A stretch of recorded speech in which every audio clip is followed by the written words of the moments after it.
देख लिया चौपाल रे सब बड़ा बडेरा, सब बड़ा बडेरा वो जी सब लोग लगाया वो जी टाबरिया ने समझा वो जी।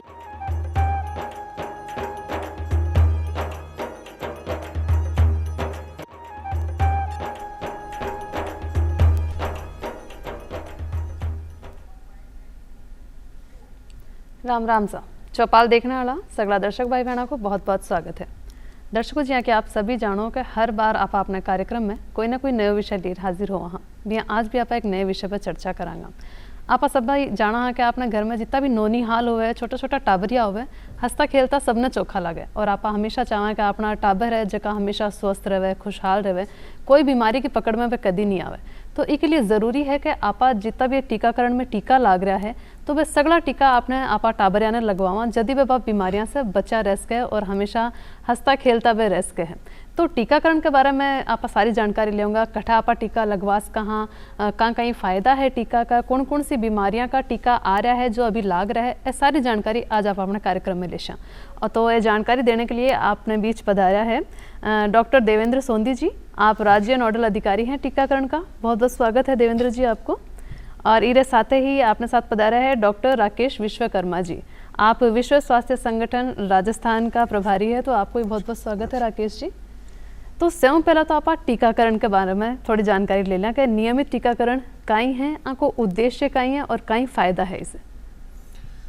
नियमित टीकाकरण हमारा जो प्रोग्राम है वो बच्चों के लिए है, बच्चों को जानलेवा बीमारियों से बचाने के लिए सबसे सस्ता तरीका है, सबसे सरल तरीका है, सबसे इफ़ेक्टिव तरीका है। अगर हम अपने बच्चों को जानलेवा बीमारियों से बचाना चाहते हैं तो उनके लिए जो भारत सरकार की तरफ से टीके निर्धारित किए गए हैं वो टीके समय पर उनको लगवाए जाएं, तो उसको लेके ये हमारा टीकाकरण का कार्यक्रम चलाया जाता है जी। तो वो तो आप टीकाकरण की बात करी, एक आप देखा कि एक तो सामान्य टीकाकरण हो रहा हुआ जो आप देखा आंगनबाड़ी पे भाई बहन जाकर लगवा रहा है, उप स्वास्थ्य केंद्र है वहाँ पे भी लगवा रहा है, लेकिन एक विशेष अभियान भी बीच बीच में चलाया जाए जी आप सुना मिशन इंद्रधनुष के नाम से भी आवे है। तो सामान्य टीकाकरण और मिशन जो हो या अभियान हो बा में कई फ़र्क है? देखिए, जैसा कि अभी डॉक्टर साहब ने बताया कि नियमित टीकाकरण समय पे लग जाना चाहिए, उसके लिए समय सारणी भी होती है किस कौन सा टीका किस समय पे लगेगा, पर कुछ तरीके के अभियान चलाए जाते हैं। एक अभियान जो आपने देखा होगा पल्स पोलियो चलता था, क्योंकि वो पोलियो के उन्मूलन के लिए था, तो वो एक तरह से एडिशनल डोज दिया जाता है। अब जैसे कि आपने अभी बताया सघन जो मिशन इंद्रधनुष है, मिशन इंद्रधनुष उनके लिए चलाया जाता है जो किसी कारण से छूट गए हैं बच्चे, उन छूटे हुए बच्चों को भी लाभान्वित करना जरूरी है। इसलिए सरकार का प्रयास होता है कि अभियान के तौर पे सभी लोगों को जागरूक करते हुए उन बच्चों को भी वंचित न रह जाएं, इसलिए उनके लिए सघन मिशन इंद्रधनुष जैसे प्रोग्राम चलाए जाते हैं जी। तो वंचित जगह वर्ग आप कह सकें कि वंचित रह जावे, तो कौन कौन सा कारण है जिसे वंचित रह जावे जो आप सामान्यतः देखा? जैसे कुछ है, जैसे कि जो परिवार होते हैं वो कहीं बाहर काम करने जाते हैं या कहीं ईंट भट्टे पे काम कर रहे हैं, या कई बार जैसे उनका खेती का काम होता है परंतु वो अपने बच्चे उस समय पे नियमित टीकाकरण की कोई डोज छूट गई है, उनकी जानकारी में नहीं है, तो ये कुछ बीच में छूट जाती हैं। और जैसा कि हमें मालूम है नियमित टीकाकरण में हर एक डोज इम्पॉर्टेंट है, तो वो डोज छूटे ना किसी की, इसलिए इस तरीके के अभियान चलाए जाते हैं। सबको हमारी आशा आंगनवाड़ी बहन जी एएनएम सबको बताती हैं कि भैया अगर ये छूट गया है आप उस दिन पे एक पर्टिकुलर डे पे वहाँ के लगवा लें, इसलिए ये कार्यक्रम चलाया जाता है जी। तो मतलब जो वंचित रह रहा है बाकी लिए भी विशेष अभियान के तहत बाने बाने जोड़ो जावे और ताकि वे भी नहीं छूटे, जो छूट चुके हैं एक बार बाने भी वापस एक अंदर लाकर पूरा टीकाकरण बच्चों को करवाया जावे, तो इसके लिए विशेष अभियान भी आप चला वहाँ। तो सामान्य जो टीकाकरण हो रहा है जहाँ टाइम टू टाइम आप देखा कि पहले कुछ टीका कम हाँ अब थोड़ा और भी बढ़े जहाँ, तो हमेशा कोई ना कोई नई बीमारी जब भी पता चला तो वहाँ का टीका भी आगे से आगे आ जावे है। तो अभी फिलहाल कौन कौन सी बीमारियां से बचाव का टीका लग रहा है टाबरा? भारत सरकार की तरफ से समय समय पर इसमें नई नई बीमारियां, जो भी बीमारियां आती हैं उसके लिए नए नए टीके इसमें और ऐड किए जाते हैं। 1978 में ये प्रोग्राम शुरू हुआ था, उसके बाद ये अर्बन एरियाज़ में हमारी शहरी उसमें था। 1985 में इसको सारे भारतवर्ष में लाया गया और इसमें कुछ टीके लाए गए, जैसे BCG था, DPT था, पोलियो था और मीजल्स था। धीरे धीरे इसमें टीकों की बढ़ोतरी होती गई और अगर हम आज की बात करें तो जो हमारा नेशनल इम्यूनाइजेशन प्रोग्राम है उसमें हम लगभग राजस्थान में 10 तरीके के टीके जो हैं बच्चों को लगाते हैं। ये अलग अलग बीमारियों से बचाते हैं। कुछ टीके हमारे जो हैं उनको बच्चों में जो टीबी होती है उससे बचाव करते हैं। डिप्थीरिया जिसे हम गलघोटू कहते हैं, पर्ट्यूसिस काली खांसी हो गई, टेटनस का टीका हो गया, न्यूमोकोकल जो हमारा एक टीका है वो दिया जाता है। रोटा वायरस की वजह से जो बच्चों में दस्त हो जाते हैं उसके लिए खसरे का टीका दिया जाता है। रुबेला के लिए टीका दिया जाता है। तो अलग अलग बीमारियों के लिए अलग अलग तरीके के टीके इसमें भारत सरकार की तरफ से निःशुल्क जो हमारे लाभार्थी हैं उनको प्रोवाइड कराए जाते हैं। जी, तो आप जहाँ बताया कि 10 तरीके का टीका भी लाग रहा है टापरा में, तो अगर उम्र के हिसाब से आप जानना चाहो तो कौन कौन सी उम्र में बच्चा ना लगवाना है अपन? बच्चे का टीका देखा जाए तो जब माँ को गर्भावस्था में होती है तभी से उसको टीडी का टीका लगाया जाता है जो टेटनस और डिप्थीरिया के लिए लगाया जाता है। तो वहीं से एक तरीके से मान के चला जाए कि बच्चे का टीकाकरण शुरू हो जाता है। फिर जब बच्चा पैदा होता है तो 24 घंटे के अंदर अंदर उसको हेपेटाइटिस बी का टीका दिया जाता है और पैदाइश पे ही उसको ओरल पोलियो वैक्सीन के जो ड्रॉप्स हैं वो ड्रॉप्स दिए जाते हैं। BCG का टीका भी उसको दिया जाता है। उसके बाद 1.5 महीने पे उसको पेंटावेलेंट का टीका दिया जाता है। इनएक्टिवेटेड पोलियो वैक्सीन, पोलियो का भी एक टीका है वो भी दिया जाता है। ओरल पोलियो वैक्सीन दी जाती है। रोटा वायरस दिया जाता है। तो 1.5 महीने पे टीके दिए जाते हैं। 2.5 महीने पे जब बच्चा हो जाता है तब उसको दिए जाते हैं। जब वो 3.5 महीने का हो जाता है तब दिया जाता है। फिर जब वो 9 माह पूर्ण कर लेता है तब उसको खसरा, रुबेला और दूसरे टीके उस हिसाब से दिए जाते हैं। तो ये टीके हमारे चलते रहते हैं। 1.5 साल पे फिर दिए जाते हैं। फिर 5 साल पे बूस्टर डोज दी जाती है। 10 साल पे दिया जाता है। 16 साल पे दिया जाता है। तो ये पूरा एक टीकाकरण का हमारा एक कार्यक्रम है। और अगर हम ये मान के चलते हैं कि अगर 5 साल में आप अपने बच्चे को हमारे पास जितनी बार हम कहते हैं उतनी बार ले आएँ और सारे टीके निर्धारित उससे लगा दें तो जितनी भी हमारी जानलेवा बीमारियां उनसे बच्चे की सुरक्षा हो सकती है। तो कहना मतलब एक थे लास्ट अब बताया जी तो 16 साल तक आपने बच्चा का पूरा टीका चलेगा। बिल्कुल जी। तो एक आप अगर स्थिति की बात करा, आपने राजस्थान राज्य की स्थिति टीकाकरण में कहीं है तो भी के बारे में थोड़ी जानकारी आप चाहेंगे? तो राजस्थान में अगर टीकाकरण की स्थिति को देखते हैं तो जो हमारा टीकाकरण लगाया जाता है, जो ANM बहन जी आशा और आंगनवाड़ी बहन जी के सहयोग से लगाती है, आज ये हर एक जगह हर गांव में सेशन लगाया जाता है, हर ढानी में सेशन लगाया जाता है। और कहीं जैसे हमारे पश्चिमी राजस्थान अगर देखेंगे, जैसलमेर, बाड़मेर, जहाँ पे कि बहुत दूर गांव होते हैं, वहाँ पे एक अलग से गाड़ी की व्यवस्था सरकार करती है और वहाँ तक भी उनको पहुँचाया जाता है। अगर शहरी क्षेत्र में भी आपने देखा होगा, शहरी क्षेत्र में PSC पे भी लगाया जाता है, अर्बन PSC कहीं पर भी है, वो पूरे किसी को भी ज़्यादा से ज़्यादा 1 या 2 किलोमीटर तक ही चलने की ज़रूरत पड़ेगी और हर जगह। और स्थिति की अगर बात करें तो राजस्थान के क्योंकि माता पिता बहुत जागरूक हैं, उस कारण से जो हमारा टीकाकरण बहुत ही सक्सेसफुल तरीके से चल रहा है। जी, तो अभी मतलब अच्छी स्थिति में है अपना राजस्थान की, अच्छे से टीकाकरण ज़्यादातर लोगों तक पहुंच रहे हैं और टीकाकरण हो रहे हैं लगभग बच्चों को। तो टीकाकरण में अगर जब बात आंगनबाड़ी की हो कि एक बहुत ही सामान्य सी चीज़ है, अगर अपन ग्रामीण क्षेत्र में देखा तो आंगनबाड़ी सब जाना है, सब जुड़ा है, गांव का सारा लोग आंगनबाड़ी से पहले जुड़े। तो आंगनबाड़ी में जगह कार्य करता है आशा सहयोगनी आवे जी के अंदर ANM आवा, तो आपको विशेष अगर योगदान के हिसाब से पूछा तो की तरीके को काम हुआ है, की तरीके से वो लोगों ने जोड़े, क्या जानकारी दे और क्या लोगों ले रहा है? जैसा भी आपको डॉक्टर साहब ने भी बताया कि जब माँ गर्भवती होती है तो उसके बाद में उसका टीकाकरण का अभियान चालू हो जाता है। यानी कि जो आशा सहयोगिनी है हमारी गांव में, वो उसका नाम दर्ज कर लेती हैं, उसको ज़रूरत के हिसाब से 2 टीके लगते हैं। फिर जब बच्चा पैदा होता है, जहाँ अस्पताल में पैदा हुआ, फिर वो गांव में आता है तो वो फिर उसकी लिस्ट में जुड़ जाता है, जिसको कि हम आम बोलचाल की भाषा में ड्यू लिस्ट बोलते हैं।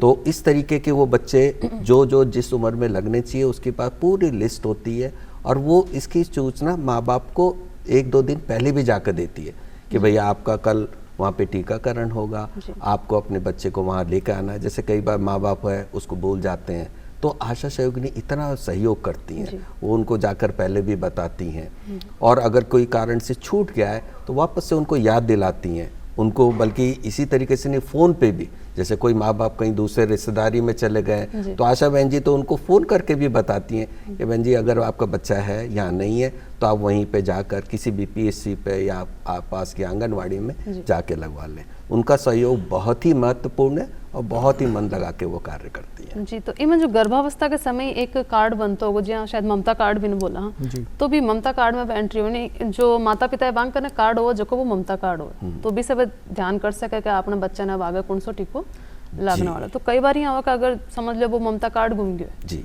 नहीं है तो, और बच्चा का भी टीका बाकी है जी, तो आप बिना कार्ड के भी कहीं टीका लगवा सकते हैं? बिल्कुल बिल्कुल। आपको अगर कार्ड किसी की वजह से गुम हो गया है, खो गया है, हाँ। तो आप अपने जो पास में जो एएनएम बहन जी है उनसे संपर्क करें, क्योंकि उनके पास पूरा रिकॉर्ड रहता है।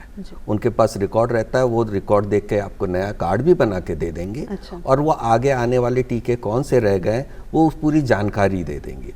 अगर किसी कार्ड से कोई छूट गया है, क्योंकि उनके पास कार्ड खो गया है, तो अगर, क्योंकि उनको इस बात की ट्रेनिंग दी जाती है, अगर कोई छूट गया है तो किस उम्र तक कौन सा टीका लगता है, तो वो उनको उनकी जानकारी भी दे देंगे। और वो आवश्यक रूप से अपने बच्चों का, जैसे हम राशन कार्ड को अपने साथ रखते हैं, कभी उसको खोने नहीं देते हैं, ऐसे ही ममता कार्ड को भी हमें रखना चाहिए, ये कभी नहीं खोने देना चाहिए, और उसको राशन कार्ड के साथ ही रखें। जी जी हाँ, आप कहाँ कभी एक निर्धारित समय हुआ है हर टीका को, है ना, तो अगर लेकिन कोई वंचित रह गयो, कोई भी टाइम नहीं लगवा पायो और टाइम थोड़ो सो निकल गयो है, तो भी के बाद भी कहीं बच्चा ना आप टीका लगा सका? हाँ बिल्कुल, उसके बाद भी टीका लग सकता है। जैसा डॉक्टर राकेश विश्वकर्मा ने कहा, अगर किसी वजह से जो बच्चे को हम समय से टीका नहीं लगवा पाए, तो हर टीके की अपनी एक अपर एज लिमिट होती है, तो उस तक हम उस बच्चे को टीकाकरण लगवा सकते हैं। जी, तो और भी फ़ायदा कुछ इसो तो नहीं है कि भी अब टापा लेट लगाए हुए हैं तो वो टीको ज़्यादा फ़ायदो नहीं करेगा, या इसो भी कुछ है? नहीं, हम जब भी नींद खुले हमें टीका लगवाना चाहिए बच्चे को। अगर हम लेट भी हो गए तो कोई बात नहीं, किसी वजह से अगर पहले नहीं लगवा पाए, कोशिश यही रहे कि जो एक उसका समय निर्धारित किया गया टीके का, बच्चे को उसी समय लगे। लेकिन अगर किसी वजह से कोई मजबूरी थी, किसी वजह से जो माँ बाप अभिभावक उसको टीका नहीं लगवा पाए, तो जब भी उनको ध्यान आए तो वो टीका आगे जाके लगवा सकते हैं। जी, मतलब भले ही देर सवेर थोड़ी हो जाओ, लेकिन आपा ने एक काम जरूर करना कि अपन टीको जरूर लगवाना है बच्चे के। बिल्कुल जी, कि हो सका आप से छूट गयो हो, कोई वजह से रह गयो हो, तो भी आपा ने लगवाना है। आपा ये नहीं सोचा कि छूट गए तो अब आपा ने वो नहीं लगवाना है, कि टाइम निकल चुके हैं। कोशिश पूरी करनी चाहिए, यानी आंगनबाड़ी में आपा संपर्क करके भी अपना से पूछ के आपा लगवा सका। एक दिन भी निर्धारित होता होगा आंगनबाड़ी में टीकाकरण को? कोई ज़्यादातर हमारे यहाँ पे बृहस्पतिवार को रखा जाता है, जो बृहस्पतिवार में टीकाकरण होता है। तो हम सारी जगह पे हमारे जो टीकाकरण सत्र होते हैं वो गांव में भी होते हैं, ढाणियों में भी होते हैं, उप स्वास्थ्य केंद्र पर भी होता है, जो हमारी डिस्पेंसरीज हैं वहाँ भी होता है, जो हमारे प्राथमिक स्वास्थ्य केंद्र है वहाँ पर भी लगाते हैं। हम स्पेशल सत्र भी लगाते हैं, अगर कोई ढाणी बहुत दूर है तो हम वहाँ भी सत्र लगाते हैं। अच्छा। तो और हमारे आंगनबाड़ी केंद्र है, यहाँ पर भी हमारे सत्र होते हैं। तो हमारे सब जगह पे सत्र होते हैं, और सब जगह बच्चों को बृहस्पतिवार को टीका लगाया जाता है।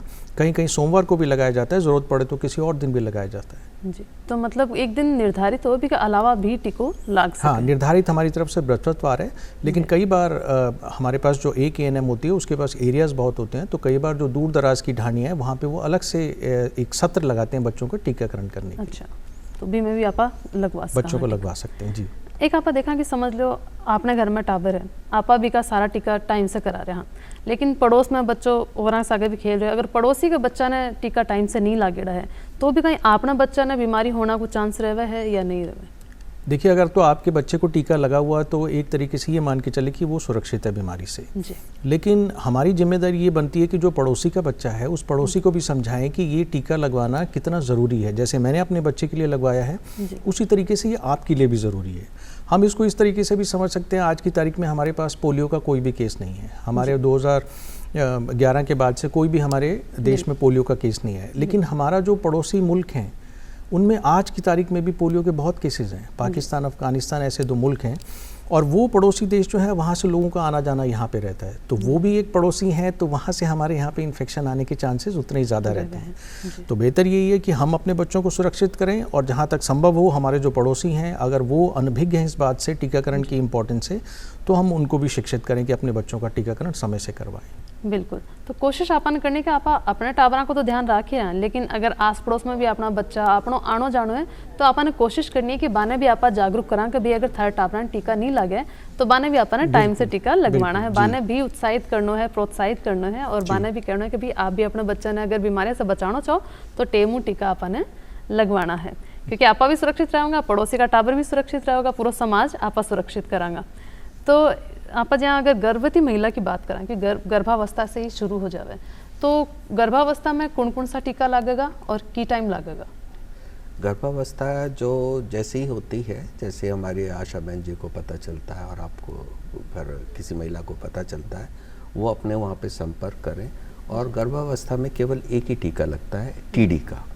टीडी का अगर पहली बार गर्भवती है तो उसको 2 समय अंतराल के बाद 2 टीके लगेंगे, पर अगर 3 साल के अंदर में दोबारा गर्भ धारण करते हैं तो उसका केवल 1 बूस्टर डोज दिया जाता है। अच्छा। और इसकी जानकारी हमारी सारी आशा बहन जी को, हमारी ANM बहन जी को, सभी को होती है। और जब ये एंट्री देने के बाद में वही जैसे आपने अभी ममता कार्ड के बारे में बताया, उसका इंद्राज उसमें कर दिया जाता है और उसका रिकॉर्ड वो अपने पास में भी रखते हैं। जी। एक आप टीकाकरण का टाइम देखा कि सुना भी कभी टावरा के अंदर सामान्य तो जब टीको लगा है तो कुछ देर बाद ज़्यादातर बच्चा में कभी बुखार आ जाए, तो एक डर भी होवे माँ बाप ने कभी छोटो टाबर है अभी बुखार आ जाओगो, ज़्यादा परेशान करोगो, सोओगो नहीं, तो इस डर से भी कट ना कट आप बच्चा का भाई टीको डिले हो जाओ, थोड़ा लेट हो जाए या नहीं लग पावे, तो एक वो भी डर रहे, तो भी के लिए आप कहीं करना चाहोगे? देखिए, ये बिल्कुल गलत धारणा है लोगों में कि अगर बच्चे को बुखार आ रहा है तो हम टीका ना लगवाएं। बुखार हमारा आता है तो 1-2 दिन के लिए बच्चे को रहता है। जब बच्चे का टीकाकरण करती है हमारी ANM बहन जी, तो बच्चे को उसके साथ ही उसके टीकाकरण की दवाई भी देती है और बुखार के लिए दवाई भी देती है। तो बुखार आएगा, वो 2 दिन रहेगा, लेकिन अगर बीमारी आई तो हो सकता है बच्चे को हमेशा के लिए अपाहिज कर जाए या बच्चे की जान भी चली जाए। जी। तो हमारे लिए क्या इंपॉर्टेंट है, वो 2 दिन का बुखार हमारे लिए ज़्यादा दिक्कत दे रहा है या वो बीमारी हमारे लिए दिक्कत देगी। और ये जो बुखार आता है ये एक हमारी बॉडी का रिएक्शन है। जब वो इंजेक्शन लगता है हमारी बॉडी के अंदर जाता है तो हमारी बॉडी रिएक्ट करती है। तो ये उसी का एक तरीका है बुखार जो सामने निकल के आता है। तो इसमें कोई घबराने वाली बात नहीं है। दवाई जो दी जाती है वो दवाई सही मात्रा में बच्चे को दी जाए बुखार के लिए, और जिससे कि बच्चा वो बुखार से उसका बुखार जो है वो कंट्रोल रहेगा। जी, सही है बिल्कुल कि भाई जानलेवा बीमारियां से अगर आप बचाना चाह रहे हैं तो अगर थोड़ा सा बुखार आ भी जाओ तो इसके लिए डरने की जरूरत नहीं है। लेकिन कई डॉक्टर साहब इको मतलब वो होगा कि अगर बुखार आया हो तो इको मतलब टीको अच्छे से काम कर रहे हो, वो भी मतलब होगा? बिल्कुल ठीक बात है, बिल्कुल ठीक बात है। ये बुखार एक तरीके से बताता है कि जो टीका बच्चे को लगा है वो उसके अंदर गया है और उसके अंदर उसका बॉडी का रिएक्शन हुआ है और वो अपना काम कर रहा है। तो बुखार आना भी उसका एक तरीका है, तो उसको उस तरीके से, और ये ऐसा कोई जानलेवा बुखार नहीं होता। इसको जो दवाई दी गई है वो दवाई देके बच्चे को अच्छे से उसको सुरक्षित रखा जा सकता है। जी, तो अपन थोड़ा सा बुखार आने को इंतजार जरूरी भी को नहीं होगा कभी हर बच्चे ने बुखार आओगे? हाँ, ये ज़रूरी भी नहीं रहता कि हर बच्चे को बुखार आए ही। तो मतलब माता पिता ने थोड़ा सा इंतजार करना चाहिए। अगर बुखार आयो है तो आपने जो बुखार की दवाई दी गई है टीको लगाने के साथ ही, तो वह दवाई अपन तब देनी है कि जब बुखार आ जाए। बिल्कुल, और हर टीके के साथ बुखार नहीं आता। कुछ एक टीके हैं जिनके साथ बुखार आता है, ऐसा नहीं है कि हर टीका लगने के बाद ही बुखार आता है। जी, तो मतलब माता पिता ने डरने की ज़रूरत नहीं है, क्योंकि ज़रूरी नहीं है कि हर बार बुखार टीका लगने के बाद आवेगो ही, कोई ज़रूरी नहीं है। और अगर आ भी जाओ तो भी को रोकने के लिए अपन जो दवाई दी गई है बापा दवाई बच्चे ने देश कहाँ। एक आप देखा बूस्टर डोज आप नाम सुना है, तो डोज तो लगे ठीक है कोई चीज़ की, लेकिन बूस्टर डोज को कहीं मतलब है? बूस्टर डोज ऐसे लगाई जाती है कि जो समय के साथ टीके का प्रभाव कुछ कम होता चला जाता है। कुछ टीकों में ऐसा देखने में आता है कि समय के साथ उनका प्रभाव धीरे धीरे कम होता रहता है।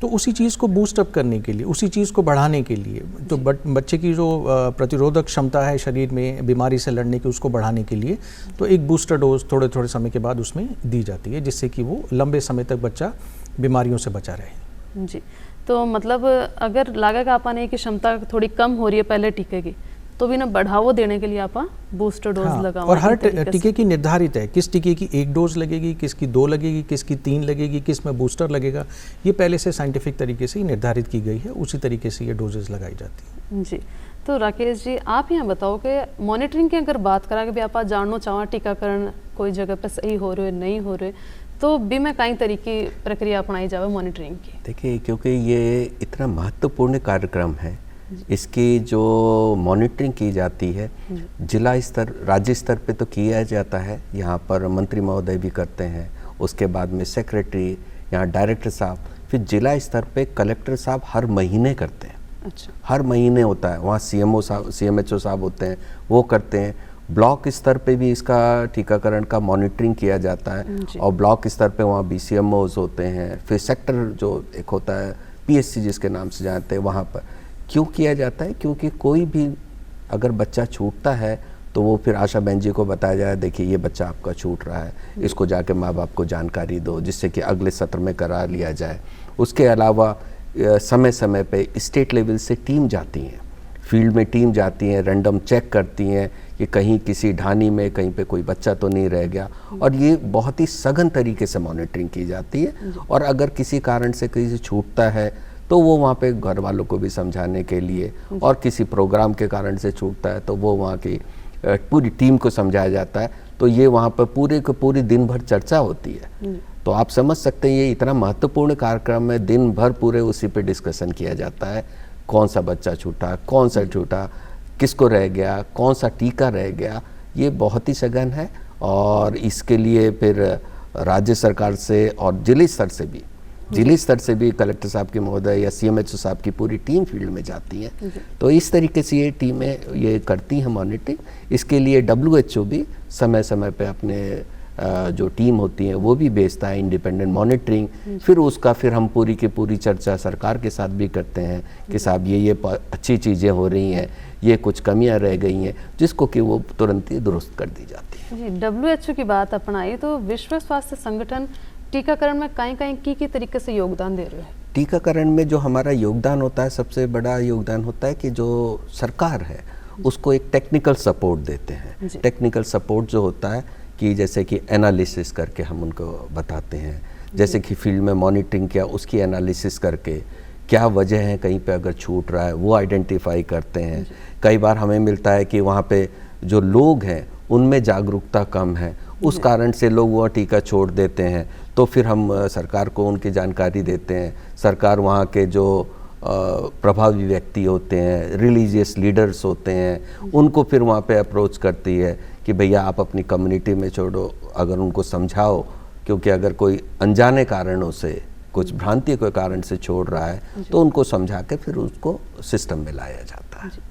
तो अभी अगर टीकाकरण की आप बात करें, अभी तक कौन से ऐसी बीमारियां हैं जो पूरी तरीके से मतलब अच्छी हो चुकी है या समाप्त हो चुकी है, मतलब अभी तक टीकाकरण से? जी, आप तो जानते होंगे जो इस पहले था चेचक था, बड़ी माता निकलती थी, वो पूरे का पूरा चेहरे पे भी खराब हो जाता था, जिसको स्मॉल पॉक्स कहते थे, बिल्कुल आँख खराब हो जाती थी। स्मॉल पॉक्स बहुत पहले हमारा ख़त्म हो गया। उसके बाद जैसे अभी डॉक्टर सोंदी ने बताया कि हमारा पोलियो, सभी के प्रयास से हमारा पोलियो 2011 में भारत में लास्ट केस आया था, वेस्ट बंगाल में आया था, उसके बाद में कोई भी केस नहीं आया। ये एक बहुत बड़ा सक्सेस है। ऐसे ही हमारा न्यूनेटल टेटनस है जो इरेडिकेट नहीं हुआ, इलेमिनेट हो गया। मतलब आपने पहले सुना होगा बहुत टेटनस का बच्चों को पैदा ही होता था, अब आप वो नहीं सुन रहे होंगे। उसकी वजह होती है क्योंकि माँ का टीकाकरण होता है, उसी के कारण से बच्चे को वो हमारे को सुरक्षा मिल जाती है और वो बहुत ही कम हो गया है। तो ये दो ऐसी चीज़ें हैं जो अभी आपके सामने हैं। ऐसी सरकार का प्रयास है, आप कुछ अभी 1-2 साल के अंदर देखेंगे जो अभी बताया है मीजल्स और रूबेला के बाद, मीजल और रूबेला का भी वही हर्ष होने जा रहा है जैसे कि पोलियो में, उसको भी हम ऐसे जड़ से ख़त्म करने की कोशिश कर रहे हैं, और जिसके लिए कि आपका और सभी समाज का सहयोग हमें अपेक्षित है। बिल्कुल। इमी पल्स पोलियो अभियान जाकर भी पोलियो फिर भी पूरी तरीके से जा चुके हैं आपने भारत से, फिर भी आप क्योंकि आगे के लिए एक सुरक्षित माहौल आप बनाए रखना चाहो तो अभी भी पोलियो आ रही चल रही है, तो पल्स पोलियो अभियान में कहीं करो जावे? पल्स पोलियो जैसे कि अभी डॉक्टर साहब ने बताया कि हमारे जो पड़ोसी मुल्क हैं वहाँ पे अभी भी वो पोलियो ख़त्म नहीं कर पाए, और जैसे वहाँ से और यहाँ से लोगों का आना जाना होता है, कभी भी संभावना बनी रहती है, तो हमें सुरक्षित रखना ये ज़्यादा इम्पॉर्टेंट है। इसीलिए पल्स पोलियो की जो खुराक है वो बहुत ही महत्वपूर्ण हो जाती है कि जैसे सुरक्षा हमारी अभी तक बनी है वो सुरक्षा से टूटे ना। इसलिए जब भी पल्स पोलियो की खुराकें दी जाती हैं वो हम बच्चे और हमारा सबका सहयोग होना चाहिए कि हम अपने बच्चों को 5 साल तक के वो खुराक अवश्य दें, क्योंकि जब तक पूरे दुनिया से इसका समूल नाश नहीं होगा तब तक हमारे को सुरक्षित रहना जरूरी है। जी, तो पल्स पोलियो की एक दवाई तो आप सुना है कि भाई 2 बूंद जिंदगी की बोल कर जो पिलाई जावे बच्चा ने, लेकिन इको भी कोई मतलब टीकाकरण में भी कोई टीको लाग रहा है? जी बिल्कुल है। जैसे अभी डॉक्टर साहब अभी बता रहे थे, जब उन्होंने बताया था जब 1.5 महीने का बच्चा हो जाता है तो पोलियो की खुराक भी दी जाती है और एक टीका भी लगता है, वो दोनों भी जरूरी है। और उसके बाद में फिर इस तरीके के 3 लगते हैं, 3.5 महीने पे भी लगेगा। फिर जब 9 महीने का बच्चा हो जाएगा उस समय एक और तीसरी खुराक दी जाएगी। तो ये अभी पिछले साल से ही तीसरी खुराक सरकार ने, क्योंकि ये टीका लग रहा है, कितना असर हो रहा, इसकी पूरी स्टडी भी चलती रहती है, उसके साथ ही सरकार निर्णय लेती है अच्छा हमारे को बच्चे को और सुरक्षा देनी है तो इसलिए टीके लगाए जाते हैं। बिल्कुल। तो 100% टीकाकरण हो भी के लिए आप आम जनता ने अपने भाई बहना ने कहीं करना चाहोगा? 100% टीकाकरण होना चाहिए, क्योंकि एक भी बच्चा जो है वो टीके से नहीं छूटना चाहिए। हमारे लिए हर एक बच्चा हमारे लिए उतना ही इम्पोर्टेंट है जितना कि हमारे लिए खुद का बच्चा इम्पोर्टेंट है। तो इसलिए मैं आप सभी से ये कहना चाहूँगा कि ये टीके समय से लगवाएं, जो उसका समय निर्धारित किया गया है, जो बच्चे की उम्र निर्धारित की गई है उस उम्र पर ये टीके लगवाएं। और ये आपके सबसे जो नज़दीकी जो स्वास्थ्य केंद्र है वहाँ सब जगह ये टीके लगाए जाते हैं, निःशुल्क टीके लगाए जाते हैं। बहुत महंगे टीके हैं लेकिन भारत सरकार और राज्य सरकार इसको निःशुल्क लगवाती है सभी बच्चों को। तो आप सभी से ये गुजारिश है कि अपने बच्चों को स्वस्थ रखें और ये टीके लगवाएं और जानलेवा बीमारियों से बचाएं। बिल्कुल, एक भी बच्चों छूटना नहीं चाहे। तो इतनी जानकारी के साथ देवेंद्र जी और राकेश जी, आप दोनों को धन्यवाद जानकारी देने के लिए। तो फिर मिलांगा एक नए विषय के साथ, जब तक दो इजाज़त, राम राम सा।